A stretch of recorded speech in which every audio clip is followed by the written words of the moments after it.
Olá, o assunto do Diálogos ES Brasil hoje é sobre a alta inflação no Brasil. Para falar sobre o assunto, vamos conversar com o economista e conselheiro do Corecon, Vander Correia.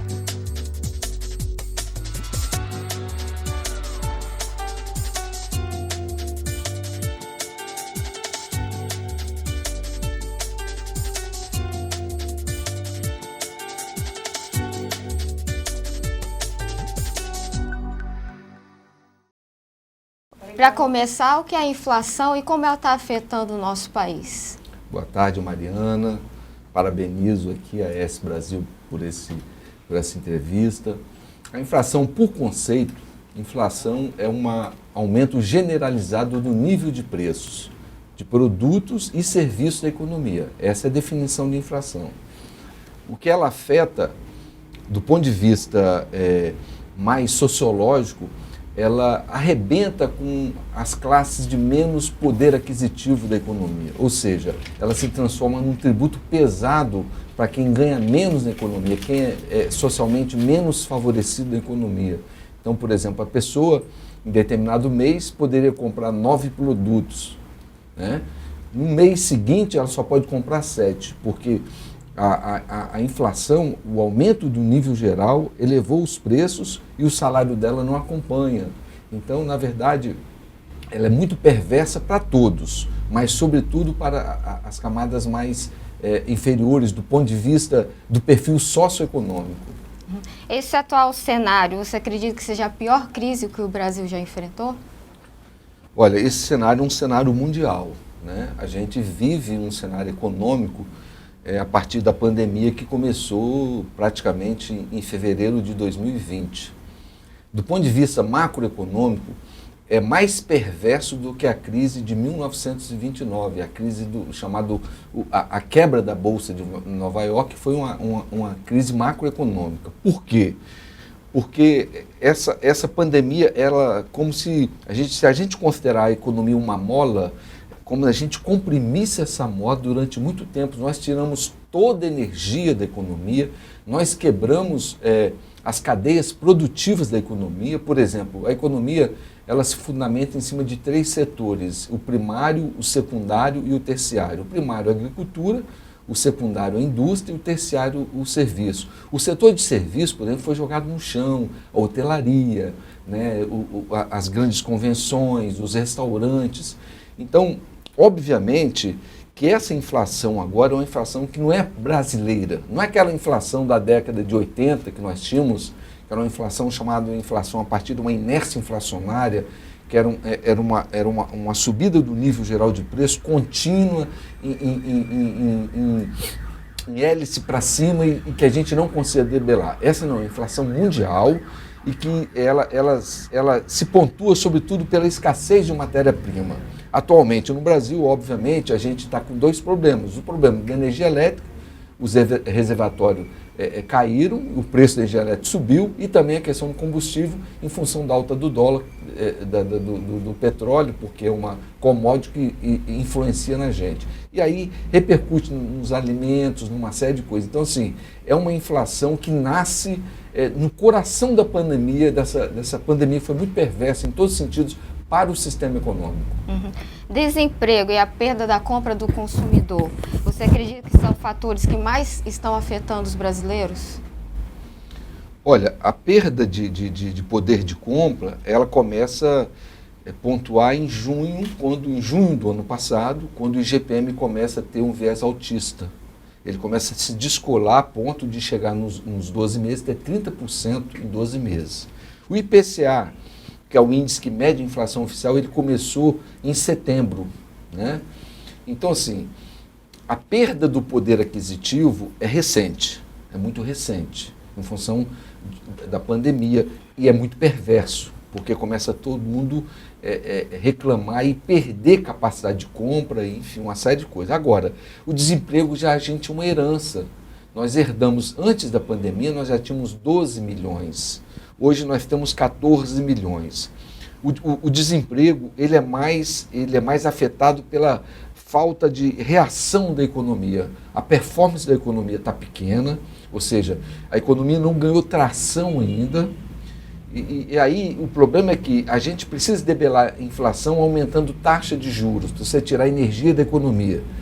Você quebra a demanda, né? Então você quebra o nível dos preços vão caindo. Só quando você tira energia da economia, você gera desemprego. Então nós estamos com dois problemas muito sérios. Né? O desemprego que a gente estava combatendo, porque a economia tem que ganhar energia, porque imagina que a AES Brasil, se ela quiser criar 10 postos de trabalho aqui, ela precisa ter clientes para que pague esses 10 postos de trabalho. Então a gente não consegue dar energia e ao mesmo tempo a inflação é algo mundial que está sendo transferido para a gente e a gente, então assim, nós estamos numa situação, numa sinuca de bico. A Selic deve aumentar, ou seja, o preço básico do dinheiro deve aumentar até o final do ano, você vai ter que conter um pouco a inflação, e aí eu acho que em 18 meses o mundo sai disso tudo, em 18 meses. Mas todos nós vamos ter que acostumar com o nível de inflação, lamentavelmente, o governo brasileiro vai ter que estar com um olhar bem, uma lente, uma lupa bem central para as camadas sociais menos favorecidas, continuando com esse auxílio. Nós temos que, nesse momento, nos mobilizar isso, mas não pode deixar a inflação descontrolar, que é o que chama, é um monstro chamado inércia inflacionária, que é você arremessar a inflação do passado para o presente e vai embora, e você não acaba com isso nunca. A inflação é inimiga poderosa dos menos favorecidos. E quanto que a pandemia prejudicou esse crescimento do Brasil? O que eu disse para você, a pandemia, ela tirou a energia da economia mundial. Quando ela tira a energia da economia mundial, ela tira a energia da economia brasileira. A economia brasileira, ela se relaciona com as economias chinesa, americana, com o Oriente Médio, com a Europa e tudo. Então, quando você deixa de comprar, deixa de se relacionar, o que salvou a gente, inclusive, foram as commodities agrícolas, por isso que o agronegócio bombou e tudo. Então, você, na verdade, você vai derrubando o crescimento da economia paulatinamente no ano passado. Então, o PIB foi perdendo força. O PIB é o Produto Interno Bruto, né? Você mede tudo que se produz de produtos e serviços no país. Isso é um indicativo maravilhoso da atividade econômica. Nós não tínhamos atividade econômica, por exemplo, no setor terciário. O setor terciário acabou. Você não tinha restaurante, você não tinha hotel, você não tinha nada. Então, assim, ela está se recuperando, a economia brasileira, está dando bons resultados. Nós temos um grande problema que é o vetor político, né? A gente está sendo sacudido e sobretudo, o mercado político e o tecido social brasileiro não estávamos acostumados com uma onda nova que aconteceu, que é a onda da eleição do atual presidente, que é a onda de direita. Nós estávamos acostumados, há muitos anos, com a polarização entre o PSDB e o PT. Desculpa a expressão, tendo o PMDB como padrinho prostituto. Apareceu esse homem, esse partido novo, é gente que pensa diferente, não vou jogar juízo de valor, né? Mas eles gostam do Brasil, do sentido das cores, essa coisa toda. Então, só que aquele Brasil antigo está reagindo e está tentando erodir o governo do cara. O que acontece com isso? Aí não vem investimento, as pessoas de fora não entram aqui para dentro para investir, né? A própria imprensa joga muito contra o país, então criou um caos. A academia brasileira, as universidades não aceitam a postura dele é muito diferente, uma postura muito... nós não estávamos acostumados com um certo autoritarismo, né? A gente lutou por democracia, então eu acho que assim, nós vamos ter que acomodar isso primeiro também, para acalmar e esse crescimento vir mais rápido que puder, entendeu? A gente não conseguiu fazer, na verdade, todas as reformas e não temos tempo mais para fazer reforma. O ano que vem, basicamente, nós estamos batendo a porta de um ano eleitoral, então não temos condição. Então, assim, nós vamos ter ainda crescimento módico esse ano, mas não vai ser tão ruim, não, né? Agora, o ano que vem, que que era para crescer, eu acho que aí talvez a gente não vai crescer tanto como deveríamos, entendeu? Você acredita que o governo federal, através do Ministério da Economia, está fazendo boas ações para conter essa alta inflação? Olha, Mariana, eu como economista, eu sou muito crítico como economista. Então, assim, eu defendo o atual governo, até votei no atual presidente, mas já tem mais de um ano que eu peço a saída de Paulo Guedes. Paulo Guedes, eu vi ele dar uma palestra sobre inflação, sobre exatamente isso que você está me perguntando. Eu acho que ele não estudou essa matéria bem, ele não conheceu a década de 80. Na década de 80 ele deveria ter 30 anos, eu tinha 20, mais ou menos, eu estou com 60 anos. Então, eu penso que é uma pessoa muito descolada, não tem protagonismo político. Eu acho que hoje ele está prejudicando o presidente, está tirando o voto do presidente.